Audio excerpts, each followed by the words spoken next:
I'm George Galloway. And I am Steve Topple. And we are Topple Galloway. 14 Russians lie at the bottom of the Mediterranean Sea. Shot down in an exchange of fire between Israel and the Syrian anti-aircraft batteries. Russia is unequivocal as to where the blame lies. They say that this was a deliberate provocation by the Israeli Air Force. F-16s hid behind the transponder of a Russian reconnaissance plane with 14 spotters on board. And they then started firing missiles at the Syrian coast around Latakia. And in the inevitable anti-aircraft response, the Russian aircraft was thus deliberately shot down, deliberate by Israel. It's quite a serious escalation, Steve. It's been brewing. Russia had earlier identified fire from a French frigate. You would have thought when Macron can't provide jobs or public services for millions of poor and working people in France, he didn't have money to burn off the Levantine coast, but he clearly did. It's like Suez 1956 all over again. Israel and France working in concert against an Arab country, in this case Syria, in 1956, of course, Egypt over the Suez Canal. Indeed, yes. I mean, the thing is, George, this, we both know, this has been brewing for years and years and years, and we're almost waiting for some sort of major event to happen. Yeah, really, waiting for World War III, I think so, yeah. I mean, I wrote in 2016 that this is the first world war of the 21st century, because you have, every country's got some sort of vested interest in Syria for whatever reason. And I think we're just waiting for that escalation. This is going to be the tipping point. I think the next few days will tell. As we're recording, we know the US have gone, nothing to do with us, Gov. They've washed their hands of it. Even though the clue's in the word F-16. Who sold them to Israel? No, gave them. Okay, they don't yes, sell them. Course. No, they give them. No, that's us, isn't it? That's the UK. We sell, they give. Yeah. No, of course, the US have denied any knowledge of this. There's been no statement so far from the UK government. However, I think that's going to be probably brewing as we speak. So it's going to be interesting to see how it pans out. But what hasn't been reported, I don't know if you've seen this, it's very interesting regards to Syria. The Dutch government came out last week, very quiet statement, no one really reported it. Dutch government came out and said they are no longer funding rebel groups in Syria, and they specifically noted that they're withdrawing funding from December of this year for the White Helmets because they are concerned about this money is actually going to terrorists. So while the US and the UK's position on Syria is clear, and France as well, and Israel, it looks like maybe some other sort of Western partners might be getting a bit spooked by this situation. Of course, what the Dutch statement made, I paid particular attention to it. Gayatri is Dutch, so I sent it to her immediately. What's significant about it is it's an admission that they had previously been funding terrorism in Syria. But it's also, by extension, a very clear signal that the Netherlands' allies are still funding terrorism in Syria. No, absolutely. The situation is even worse, though, because this happened yesterday. Let me say that again. Because this happened on the very day this week when Russia and Turkey had made a military agreement, significant in itself because Turkey is a member of NATO. So a NATO country made a military agreement with Syria to halt the Syrian-Russian advance on Idlib and therefore deprive the United States and France and Britain of the pretext of their intervention as a result of some big conflict going on in Idlib, may or may not involve a flag, false or otherwise, of a chemical weapons attack. That was swept off the table on the very day that the Israelis staged this provocation with the Russian reconnaissance plane. So it's like someone shot their fox. They were waiting for the Idlib battle to start so they could then intervene. There's now not going to be an Idlib battle, so they've started anyway. That's what it looks like to me. Now, Maybe I'm being naive. Imagine that this close call, well, it's not a close call for the 14 dead Russians, they're already dead in Davy Jones' locker. But this close call, in a sense, just might, bring people to their senses. That's how close we are to World War III. I think so, yeah. I mean, the Turkey thing is fascinating because what did we say on this programme in the last series? That Turkey obviously is now moving more towards BRICS. They came out and said they wanted to become a member of BRICS, so it would be BRICS-T, and that they were moving away. That works, BRICS-T. I'll soon it'll be Brixton. Well, yes. And we said that on this programme, that it was very interesting, Turkey, and obviously we saw that with the deal that was reached between Turkey and Russia. So I'm slightly more sceptical than you, I think, on this. I can't see, knowing just what vested interests are at play in Syria, I'm not sure that this will be an opportunity for people to come together. A game changer? No, I mean, you're right. More likely than not, it will not. But for example, I've been reviewing the international press coverage of it, and there is a sense of alarm in even countries that have been gung-ho for the war, like The Guardian, for example, which has become the pro-war gazette. Imagine, The Guardian, The Observer, the pro-war gazette. I say imagine because the Observer actually supported the Suez War in 1956 and spent many decades later, from people like me, being described as the pro-war Observer. And people didn't quite know what we meant by that, but we meant the Suez War. But The Guardian today has as its second headline, its strapline, Russia blames Israel for provocation. So it seemed to reflect a sense of alarm. And alarm's the least of it. I mean, this is the anniversary of the end of the First World War. The First World War began with an inexorable, like an iceberg drifting towards the disaster. And that's what it feels like to me in Syria, as you put it. When all these countries have got something invested in a conflict, in a war, it only takes a spark like this for the whole balloon to go up. No, absolutely, and of course, in the background to all this, there's so much other stuff going on as well, isn't there? There's the pipeline saga that's rumbling. Tony Blair went to the meeting with the Italian foreign minister, I believe, didn't he? About one potential on behalf of democratic. Indeed, yes. Democratic what? We're not sure. Democratic pipeline. But yeah, so you've got that, and then you've got Angela Merkel wanting the Russian-backed pipeline. So there's this sort of play going on in the EU at the minute as well. And as we said, the Netherlands withdrawing the support for the rebel groups. It's an extremely complex situation. But the problem is, obviously, as we know, with the media, it's drilled down to very sort of basic kind of right and wrong arguments. Well, it is amazing. I resisted these pipeline stories for quite a long time because they smacked of conspiracy theory to me. But they're undoubtedly true. Yeah. I mean, the First World War began over a squabble for colonies. Yeah. The next World War might begin over a squabble for pipelines.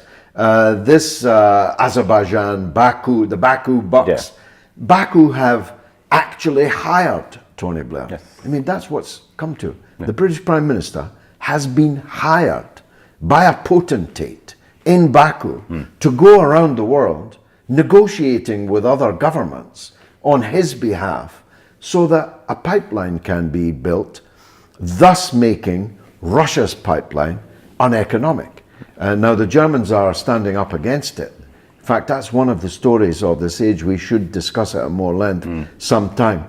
Germany is breaking free from US hegemony. It's making a turn towards Russia. Yep. The German foreign minister, has openly stated they want to break from the dollar in terms of bank transactions because they believe it gives the US unwarranted power and allows the US to dictate to the EU and Germany itself on what its foreign policy should be. And Germany's big enough and strong enough to actually make a stand on that. Exactly, and it's these kind of side issues which don't appear connected in any way to Syria, which are actually connected because it's all diplomacy at the end of the day. Syria and Iran, because of course the proximate cause of EU disaffection with the US is the EU unilaterally withdrawing from the Iran nuclear deal. Yeah. And then there's the Paris Climate Accord, and then there's trade wars.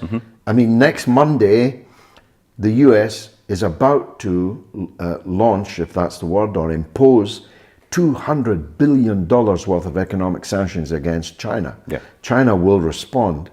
So trade wars, pipelines, all the ingredients are in place. They are. For the balloon to go up. A new line of Coke may soon be available. A cannabis Coke, please, may soon be the request in bars, restaurants and shops. That's right. The giant Coca-Cola is looking forward to the day. I don't mean that they want the day to come. I mean that they are speculating that the day will come when cannabis will be legal. And they're in talks, Steve, with an Australian company. Why are your eyes sparkling? Why are you licking your lips? They're in talks with an Australian company about manufacturing a new line of Coke. Yes. A cannabis Coke. What do you think of that, mate? Well, look, I mean, the thing is, we all know the story behind Coca-Cola that originally had cocaine in it. I have issues with this on numerous levels, not least obviously because it's a huge multinational corporation cashing in on the next sort of liberal fad, if you like.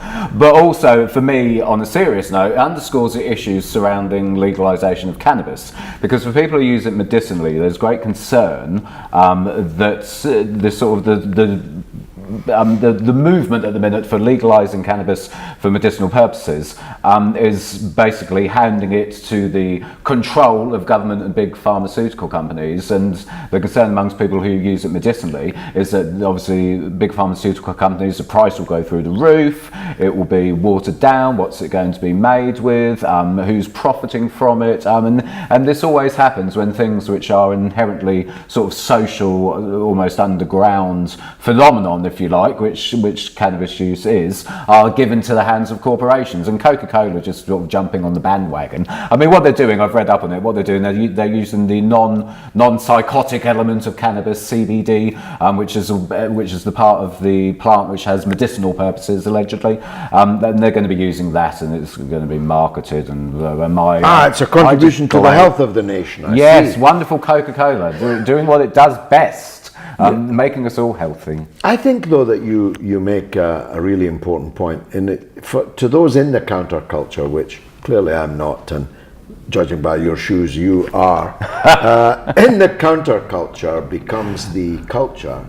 Of course, capitalism takes it over. Yes. I predicted long ago, when legalizing cannabis had much less support than it seems to have now. I'm still against it myself.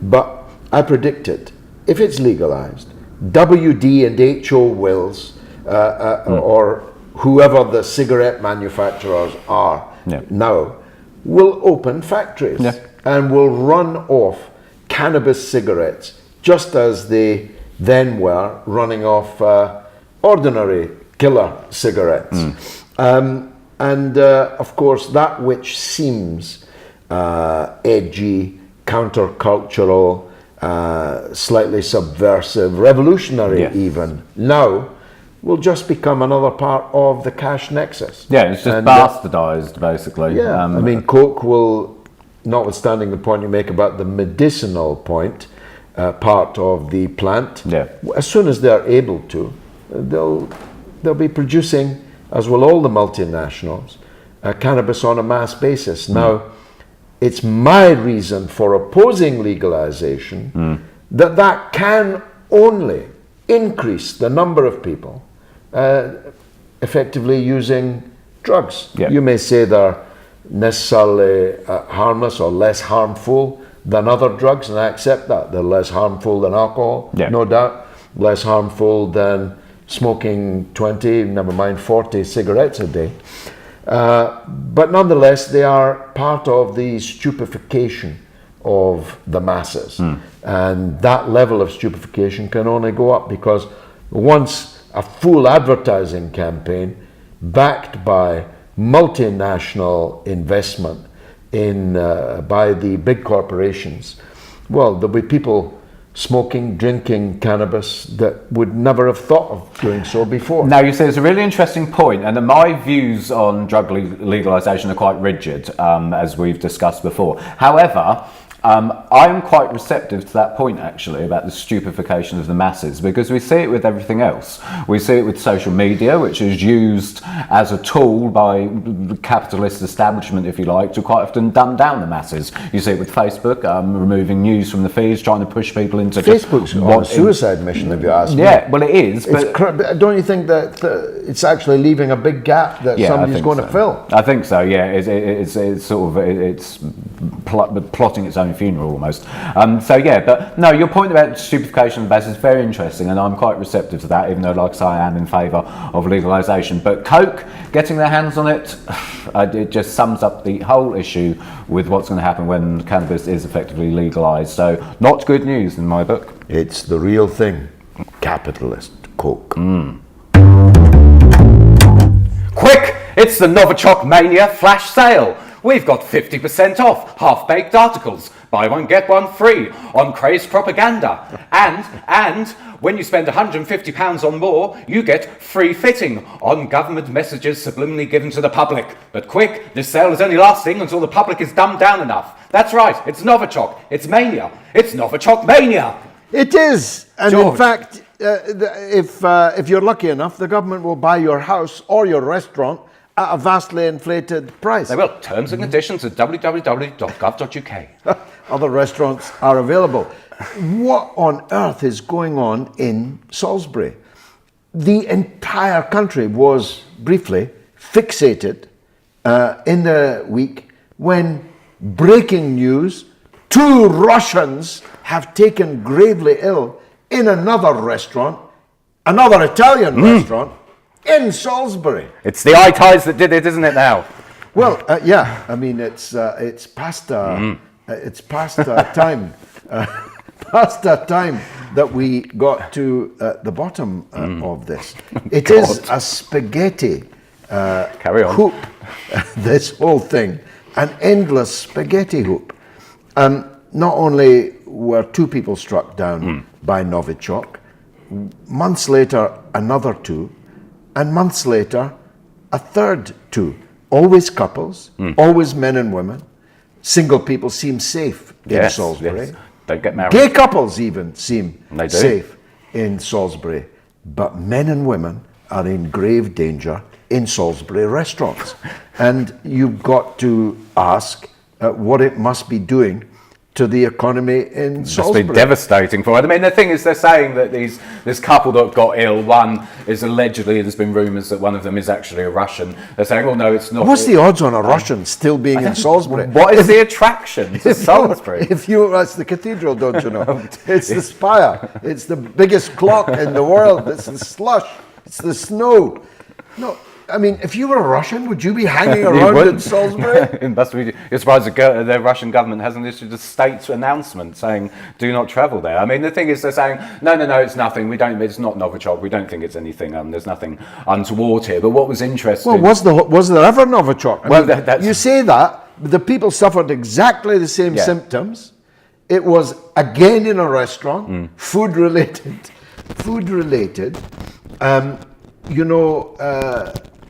Maybe it isn't Novichok, but maybe none of it was Novichok. Yeah. No, absolutely. I mean, and the thing is as well, when you sort of watch this story breaking, if you like, it was a masterclass in sort of media manipulation and bias, because the thing is, we all know, and Mr. Chomsky documented this very well in the 80s, how once manufacturing consent. Yeah, once there's a story which the establishment press want pushing, as was the case with the Skripal story from the outset, this kind of continues in soft propaganda almost, where any sort of other incident which could be partially related to it is blown out of all proportion, just to keep that sort of fear and that edginess amongst the public, to keep that momentum of the story and the propaganda surrounding it going. And this was a classic example of that. I mean, it was immediately jumped on and blown out hazmat of suits, emergency response, street sealed off, customers in the restaurant, some faux Italian joint, Yeah. taken out of the restaurant, locked up in an empty pub. No wonder there's an empty pub. There must be a lot of empty premises. I tell you what, this is probably a good time to invest in Salisbury. Property must be rock bottom. You could probably buy a restaurant in Salisbury now for what we've got in our pockets right now. In fact, let's move down there and open the Novichok Cafe. The hottest thing in online gaming at the moment is a computer game called Fortnite, where players battle each other out in teams, pitting themselves against enemies, hacking, shooting, dismembering each other until only one team is left standing. And it's the Labour Party conference starting on Sunday. George, in the spirit of Fortnite, which my stepson plays almost on a daily basis, there are two games in Fortnite. One's called Save the World and the other's called Battle Royale. You could almost say that the Labour Party conference will be a case of Jeremy Corbyn trying to save the world in a Battle Royale against the right-wing whatchamacallit. Yeah, well, considering you didn't script that, that's a pretty brilliant summary of the Labour conference, the top of my head. I must say. The topple of your head. Topple of my head. The nice hat, by the way. Thanks. Do you like my shoes? Yeah, lovely. Yeah, great. The Labour Party leader, Jeremy Corbyn, the most anti-racist man in Britain. In fact, a man quite, I would say, obsessed by anti-racism. Yeah. And the most achingly politically correct in sexual gender matters. I mean, Jeremy Corbyn doesn't make passes at girls with glasses or girls at all.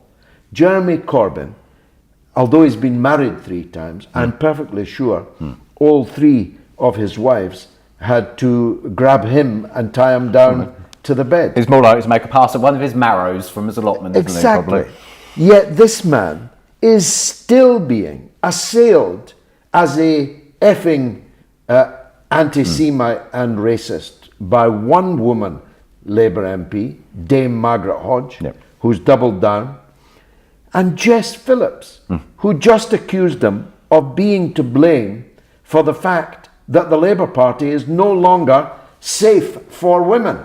So according to her, it's not safe for Jews and it's not safe for women. Who is it safe for? Well, exactly. Now, even if that were true, as opposed to any other party or any other part of our society, men chase women, heaven forfend.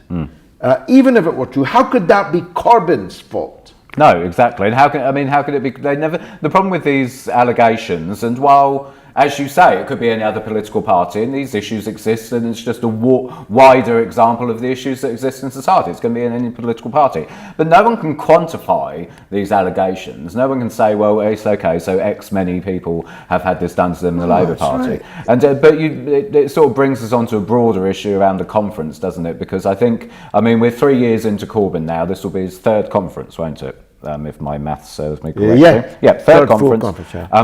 Do we think this is going to be the tipping point in the fight between the right and the left? I do. The only question left open is whether the right wing then leave. Now, they're in a bit of disarray at the moment. First of all, they can't agree that Chuka should be their leader.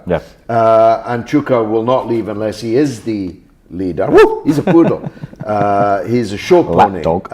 And he will not agree to Jess Phillips being the leader, for example. So there's a battle royale going on in the right wing as to whether they should leave, and if they leave, on what basis, the new name, do they link up with the Liberal Democrats, and who will be the leader. The left are definitely going to win really significant victories in Liverpool. I'm sure that the shaky nail that a lot of MPs have got their coats currently hanging on will fall from the wall. There will be a new form of reselection, and if I'm right, it will probably be automatic. Everyone will automatically have to be reselected before every election. You know, it's such a Bolshevik idea. The US Republicans and Democrats have had it in place for 100 years. Secondly, policy will henceforth be made digitally by the mass membership of the Labour Party. He's been pushing for that since day one, hasn't he? Definitely, Yeah. and I'm sure that that's going to go through. Again, that's not wild. That's what the Green Party does. It's one member, one vote. Yeah, now that's very significant because will the Labour membership vote to spend perhaps £100 billion on Trident renewal? Will the membership want to remain in NATO when it's involved in wars all over the world, never mind the North Atlantic, and many other things? I think it opens a door that when I was fighting for Labour Party democracy well over 30 years ago, nearly 40 years ago, we hadn't even thought of, because of course the internet hadn't yet been invented by Al Gore. So it's going to be a momentous Labour conference. I look forward next week, which is our last free week, to having a proper discussion about what has happened. But what I predict will happen is that Jeremy Corbyn will finally, properly be in charge of the Labour Party at the end of the Labour Party conference in Liverpool. He's been in office, but not in power. He's now about to be in office and in power. I agree. I think that's quite a good sort of summing up of the situation. I think you can see coming out of the Corbyn Labour MPs at the minute, you can sort of see the hints at what's There's a new confidence, isn't there? Yeah, and what's going to be on the policy table. Angela Rayner's coming out very vocally about inequality in education. You've seen a big push as well around the welfare. There's a hot debate going on about that at the minute, whether Labour, because the TUC and Unite have come out calling for universal credit, the DWP and the government's flagship new benefit, they've come out calling for that to be completely scrapped. So there's pressure on Labour to do that. I think they may give some movement in that. But I think welfare, education, it's all going to be surrounding, I think they're tying it in as well slightly to the 10-year anniversary of the financial crash. There's going to be a lot of stuff around inequality and social mobility and improving people's life chances. That's the feeling I'm getting looking behind what people are saying at the minute. But yeah, I think you're right. I think he's 3 years in, and I think I don't think he's going to hold back this time, or rather his machinery isn't going to hold back in pushing through their policies and finally delivering what many of his supporters want, which is this sort of radical democratic socialism, which he's been promising for the But it can't happen, Steve, with the current crop of MPs. Either the current crop of MPs have got to change, or they have to be changed. Yeah. There has to be a mass Damascene conversion to the ideas that the Labour membership want to see implemented. That's possible. I mean, it's already happened with, I think, a significant number of Labour MPs that were trying to get rid of Corbyn before, but now know better. Yeah. But there's the irreconcilables, and they are large in number. They are scores in number, who cannot be trusted to even allow Corbyn to get in the taxi to go to Buckingham Palace to accept the seals of office and become Prime Minister. They could mount a coup against Corbyn after he'd won a general election, and they simply can't be trusted. You know, I could name names, but everyone watching this already knows the names. Chuka Munna, Jess Phillips, Tom Watson. I wouldn't trust any of these people to, mind my glass of water while I went to the bathroom. No, exactly. I mean, Tom Watson especially. I mean, it's a preposterous situation. In an Italian restaurant in Salisbury. Indeed, yes. Drinking a can of cannabis Coke. Tom Watson especially, it's a preposterous situation. The fact he's pulled out of giving the speech. I mean, it's the deputy leader of the Labour Party has refused. What is he any longer for? I don't know, weight but you loss know why adverts? They can't remove him? Because a contender would have to get 45 nominations from amongst Labour MPs. And there's not even 45 Labour MPs would be prepared to nominate somebody against Tom Watson. That's important to grasp, because it shows just how few MPs that Jeremy Corbyn has been able to count on. Very good point. And it's bigger now than it was before. Yeah, no, absolutely. But I think it's going to be fascinating, and I think what will be interesting as well. It will cement. I mean, it's unarguable already, but it will cement further the notion that the grassroots members of the Labour Party really should be and will be driving the party almost, if you like. I think this is a conference that's going to cement Corbyn's position, cement the grassroots membership in their position of control, which in my opinion, not a Labour supporter that I am, but in my opinion, the members should be in control. Well, it's this odd kind of organisation where the members are not in control. And that's how it is at the minute. And so I think it's... The idea that the members pick a woman or a man to get a very highly paid and very comfortable job, clean, no heavy lifting, plenty of money, and that the people you've given that privilege to should actually be in charge of you. Well, it's a nonsensical idea. Yeah, of course it is. Absolutely. I mean, you've had a lucky break getting made a Labour MP. I was one for almost 20 years. And the idea that you should then be in charge of the people who gave you the lucky break, think about it. It's completely zany. It is zany, yes, exactly. So I think it's going to be fascinating, and I think we'll have a lot to talk about next week. Yeah, so next week's our last free week, I think, isn't it? It is, yes, and then we'll be going back to Patreon, where you can subscribe to us for less than 75 pence a month. That's I don't even know, what would that buy you anymore? Well, not a lot. It is literally not 20 pence a week. So for about 15, 17 pence a week, you can go on watching and spotting the fashion choices of the great Topple Galloway double act. You can. And that's it for this week. We hope you enjoyed the show. And please keep your comments coming in, because we read them all on YouTube. Loads of them, yeah. It's really good, isn't it? Now that it's on YouTube, I know. screeds Yes. Overriding comments about our dress sense. I can't a lot about our dress, not so much about our political line. Perhaps we should just do a fashion show. Maybe yes. a dog walk every week on Topple Galloway. But that is it for this week. Please get in touch with us on Twitter. As always, it's at Mr. Topple, at George Galloway. Until next week, take care of yourselves. Just one more thing. If you follow my work on the Canary, you'll know I write a lot about the Department for Work and Pensions and the policies that it rolls out and how it affects disabled people and some of the poorest people in our society.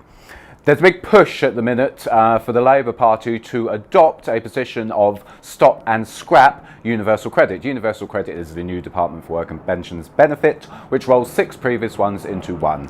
This policy is extremely dangerous.